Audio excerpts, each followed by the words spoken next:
जय श्री कृष्ण। धार्मिक व्रत कथा में आपका दिल से स्वागत है। आज हम सुन रहे हैं शिव महापुराण की कथा को। हर हर महादेव। ब्रह्मा जी कहते हैं, नारद जब वर देकर भगवान शंकर अंत ध्यान हो गए थे, तब संध्या भी उसी स्थान पर गई जहां मुनि मेघ यज्ञ कर रहे थे। भगवान शंकर की कृपा से उसे किसी ने वहां नहीं देखा था।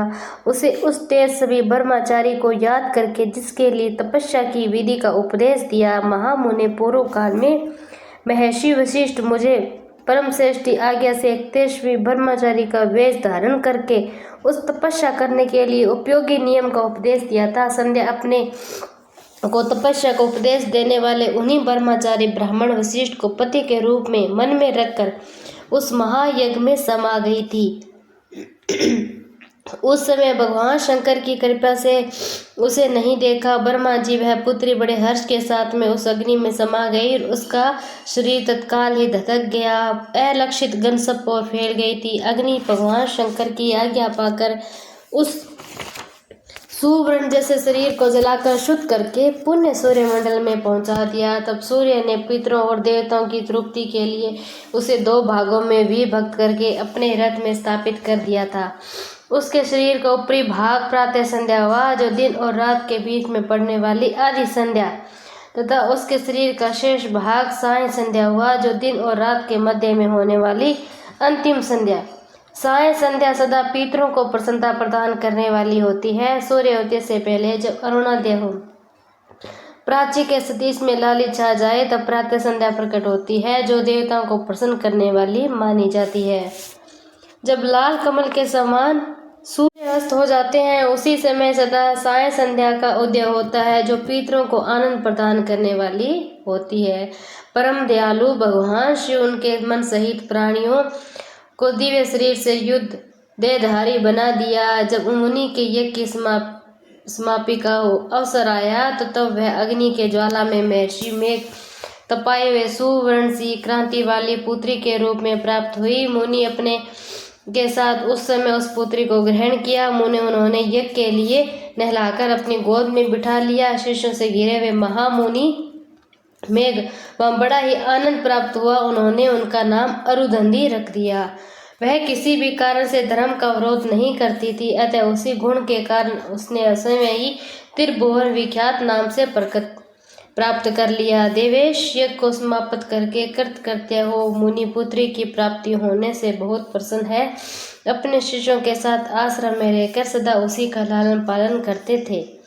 देवी अरुंधति चंद्रभागा नदी के तट पर तापसार पुण्य भीतर मुनिवर मेघ उस आश्रम में धीरे धीरे बड़ी होने लगी थी। तब वह विवाह के योग्य हो गई। तब मैंने विष्णु तथा महेश्वर ने मिलकर मुझे ब्रह्मा के पुत्र वशिष्ठ के साथ उनका विवाह करा दिया था। ब्रह्मा विष्णु तथा महेश के हाथों से निकले हुए जल से शिप्रा आदि 7 परम पवित्र नदियां उत्पन्न हुई। मेघ पुत्री महासाध्वी अरुंधति समस्त पतिव्रताओं में श्रेष्ठ थी। वह महर्षि वशिष्ठ और पति रूप में पाकर उनके साथ बड़ी ही शोभा पाने लगी थी। शुभ श्रेष्ठ पुत्र उत्पन्न हुए। मुनि श्रेष्ठ वह प्रीतम पति वशिष्ठ पाकर विशेष शोभा पाने लगी। मुनि शिरोमणि, इस प्रकार मैंने तुम्हारे समक्ष संध्या के पवित्र चरित्र का वर्णन किया है, जो समस्त कामनाओं के फलों को देने वाला है, परम पावन और दिव्य। जो स्त्री या शुभ व्रत का आचरण करने वाला पुरुष और प्रसंग को सुनता है, वह संपूर्ण कामनाओं को प्राप्त कर लेता है। इसमें अन्यथा विचार करने की कोई आवश्यकता ही नहीं। प्रजापति ब्रह्मा जी की यह बात सुनकर नारद जी मन प्रसन्न हो गया था। वे इस प्रकार बोले। नारद जी ने कहा, ब्राह्मण, ब्रह्मा जी आपने अरुंधति तथा पुण्य जन्म में उनकी स्वरूपता संध्या की बड़ी उत्तम दिव्य कथा सुनाई, जो शिव भक्ति की वृद्धि करने वाली है। धर्म यज्ञ तथा आप भगवान शिव के उस परम पवित्र चरित्र का वर्णन कीजिए, जो दूसरों के पापों का विनाश करने वाला उत्तम एवं मंगलदायक है। कामदेव रति से विवाह करके हर्षपूर्वक चला गया। दक्ष आदि अन्य मुनि भी जब अपने अपने स्थान को पधारे, तब संध्या तपस्या करने के लिए चली गई। उसके बाद वहां क्या हुआ था, तो ब्रह्मा जी ने कहा, विप्र नारद, तुम धन्य हो। भगवान शिव के सेवक हो, अतः शिव की लीला से युक्त जो उनका शुभ चरित्र है, उसे भक्ति पूर्वक सुनो। पूर्व काल में एक बार जब मोह में पड़ गया भगवान शंकर मेरा उपहास किया था, तब मुझे बड़ा दुख हुआ था। शिव की माया ने मुझे मोह लिया था, इसीलिए भगवान शंकर शिव के प्रति ईर्ष्या करने लगा था। किस प्रकार सो मैं बताता हूँ, सुनो। मैं उस स्थान पर गया जहाँ दक्ष राज मुनि उपस्थित थे, वहीं रति के साथ कामदेव भी थे।